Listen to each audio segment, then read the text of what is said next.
देखो हमारा किसी से कोई मसला नहीं है। हम ये चाहते हैं कि शहर में ऐसा लीडर चुन के जाए जो असेंबली में शेर की जैसा धाड़ मारने वाला होना चाहिए, फुरका परस्तों के खिलाफ लड़ने वाला, शहर की डेवलप विकास के लिए ऐसा आमदार चाहिए हमको।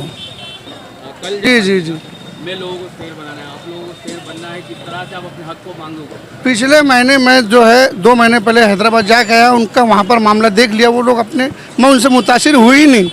अच्छा, जी, क्या वजह रही? ये वजह कि वहाँ पर उनका मैंने मालूमात लिया, मामला ख़राब है। अब वो कहाँ 700 किलोमीटर कहाँ है? हाँ, आपने पिछले वादे इरादे तो देखे होंगे। हम किसी के खिलाफ नहीं है। शहर में ऐसा उम्मीदवार चुन कर आना है जो असेंबली में आवाज़ उठाए, शहर के डेवलप के लिए काम करे, फंड लाए जिसको समझता हो, ऐसा आमदार चाहिए शहर में। पिछले बात गुजरात और महाराष्ट्र की, महाराष्ट्र बोले तो महाराष्ट्र एक नंबर है पूरे राज्य में देश के।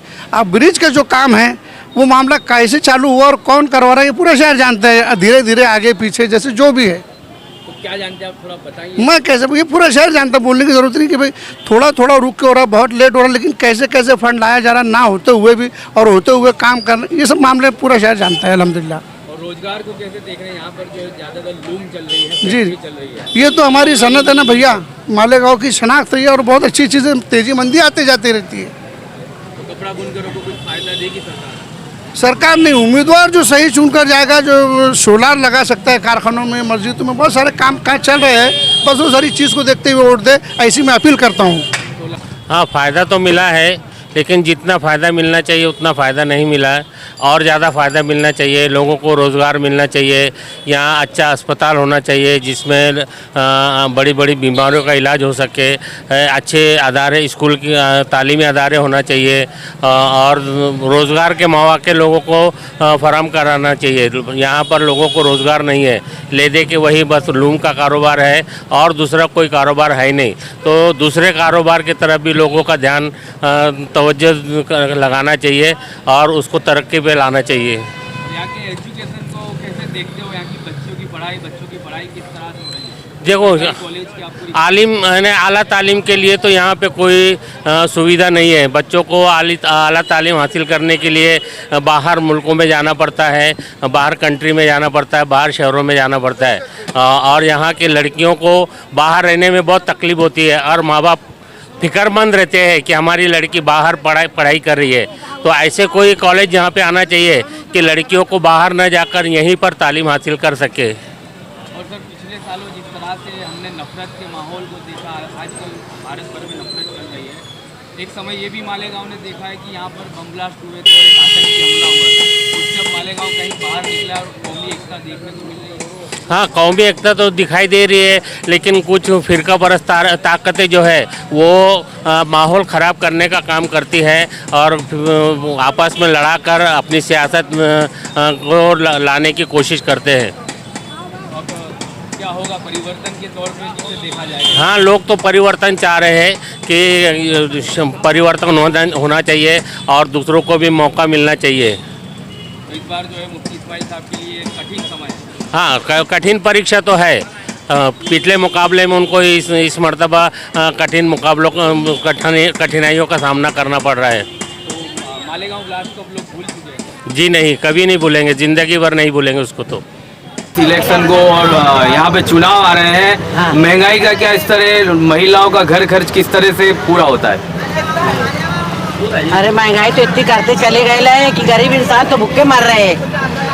कितना कमाएंगे? लूम चलाने का काम 4-5 दिन चल रहा है तो गरीब इंसान कहाँ से खाएगा? इतना महंगा, सब चीज की महंगाई करते चले गए। लूम का काम भी नहीं चल रहा है बरोबर? लूम का काम भी 4 दिन चल रहा है। मंदा इतना है, जब काम नहीं करेंगे तो खाएंगे कहाँ से? तो लूम के काम में क्या दिक्कत आ रहा है? पावर नहीं मिलता है? पावर भी जाती है, फिर काम नहीं होता है ना। 4 दिन 5 दिन काम हो रहा है अभी। सब चीज महंगी, तेल महंगा, शक्कर महंगी, दाल महंगी, सब चीज में महंगाई है। 1000 रुपया लेके जाओ तो इतना से सामान आता है। तो इस बार ये महिलाएं क्या चाहती है? यहाँ की जो मस्तूरात है उनका क्या ख्याल रहेगा? इस बार जो है परिवर्तन होगा, पार्टी बदली जाएगी, कैंडिडेट को बदला जाएगा? सस्ताई करो, महंगाई हटाओ। गरीब इंसान क्या करेगा, बिल भरेगा कि खाएगा? वही मरी सस्ताई करो जरा। वोट किसको दोगे इस बार?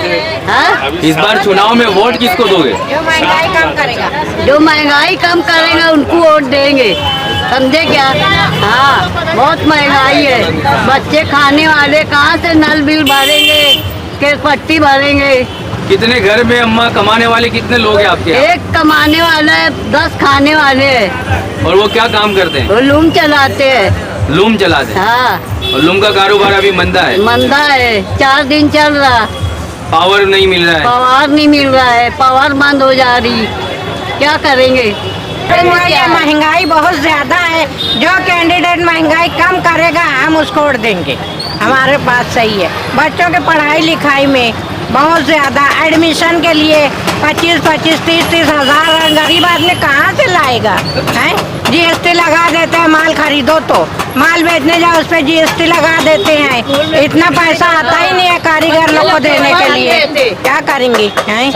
और बच्चों को एडमिशन नहीं देते स्कूल में बच्चों को? स्कूल में बच्चों को, प्राइमरी स्कूल में कोई इंतजाम नहीं है बच्चों का। और सरकारी स्कूल मिला नहीं आपको? सरकारी स्कूल मिला नहीं, और मिला भी है तो वहाँ बच्चों की पढ़ाई नहीं, तो टीचर तो गायब हो। क्लास में टीचर ही नहीं रहते, और टीचर को बोलने जाओ तो बोलते हमको पगार नहीं मिलती। अच्छा, इतना बुरा हाल है यहाँ? बुरा हाल है, हाँ।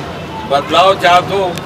आप क्या कह रहे थे, परीक्षा का जो है एग्जाम का पेपर नहीं देते? नहीं देते। अरे जब तक का फीस मंगाते, बच्चों को दौड़ाते रहते फीस खातिर, जब तक का देव नहीं तो पास ना पास का पता नहीं देते उनको।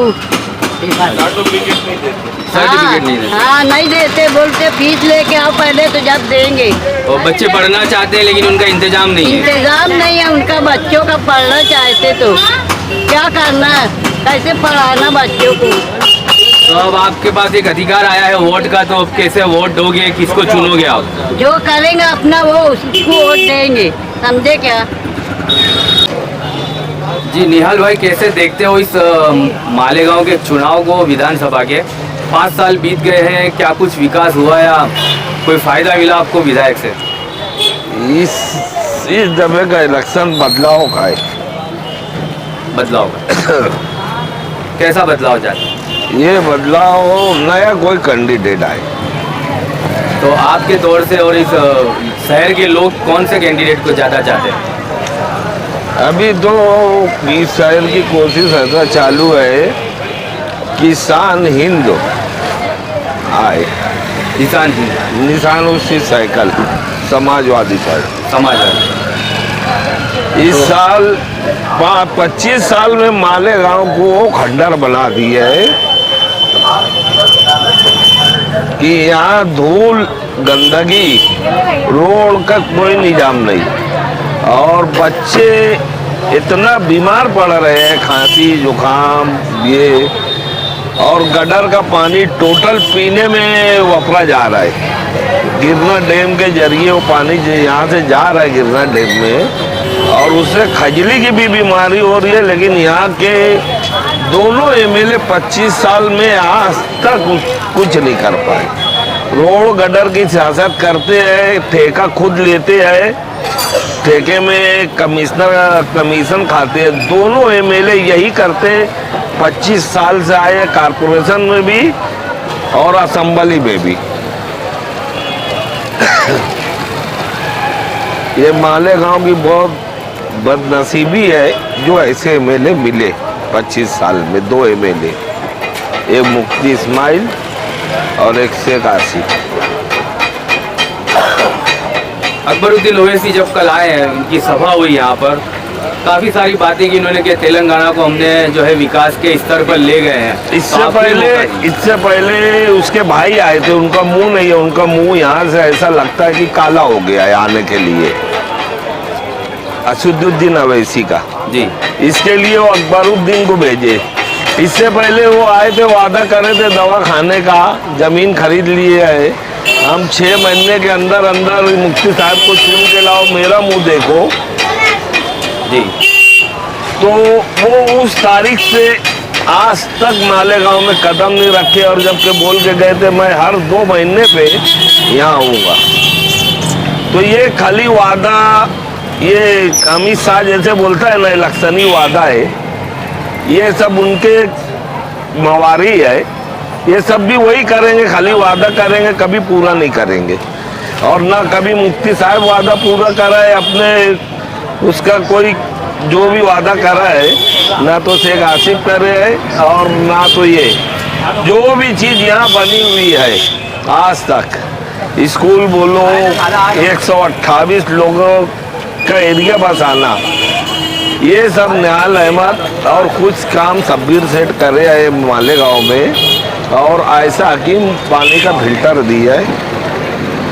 ये 3 के अलावा मालेगांव में कोई कुछ नहीं कर रहा है, खाली अपना घर भरे है और ठेकागिरी करे है, रोड और गटर की सियासत करे है बस, और उसके अलावा कुछ नहीं करे है। और कपड़ा बुनकरों की परिस्थिति काफी दयनीय है, दुखनीय है। मालेगांव में ये लाके थोपा जाता मुसलमान का शहर है, और ये लीडर लोगन बीजेपी की चम्मचगिरी करते हैं, इसलिए पैसा खा के कोई भी बिजली कंपनी हो, कैसा भी हो, अच्छा हो खराब हो, देखते नहीं है, लाके ठोक देते हैं मालेगांव को, और मालेगांव के आवाम को तकलीफ देते हैं। आज नल पट्टी यहाँ 2400 रुपया है, और पानी 2 दिन नागा से आता है, जबकि कारपोरेशन का कायदा है 2 घंटा सुबह और आधा घंटा शाम में नल आना चाहिए, तो केर पट्टी नल पट्टी इतनी लेना चाहिए। लेकिन कारपोरेशन बना के नल दिए है, ना तो कुछ दिए है मालेगांव को, ना पानी दे रहे हैं, खाली पैसा ले रहे हैं। और ऐसे ही ये जो पावर हाउस के जो प्राइवेट ठेके में गई है, ये मीटर अपने आप से कंपनी का लाते हैं, बदलते, और इतना फास्ट मीटर है ये, यहाँ के नाकारा एमएलए दोनों, इनकी जरूरत नहीं होती कि ये इनका मीटर चेक कराया जाए कि ये सुलह की पास है। मालेगांव को ये एकदम तबाह और बर्बाद करके रख दिए दोनों जन। तो मालेगांव के आवाम बदलाव चाहती है, बदलाव में अभी शान हिंदू नजर आ रही है सबको। शान हिंदू साइकिल है, निशानी हो समाजवादी से खड़ी हुई है, अब की बार अल्लाह ने चाहा तो वही आए। की आन शान हिंद साथी निहाल अहमद की आन शान हिंद, और साजदा मैडम की है जान शान हिंद, और साजदा मैडम की है जान शान हिंद, मतलब बुलंद इकबाल की पहचान शान हिंद, मतलब बुलंद इकबाल की पहचान शान हिंद। जिसने कभी किसी की भी पगड़ी न उछाले, हम लोग निहाले हैं, हम लोग निहाले, हर काम ही करते हैं हम लोग मिसाले, हम लोग निहाले हैं, हम लोग निहाले, शान हिंदुस्तान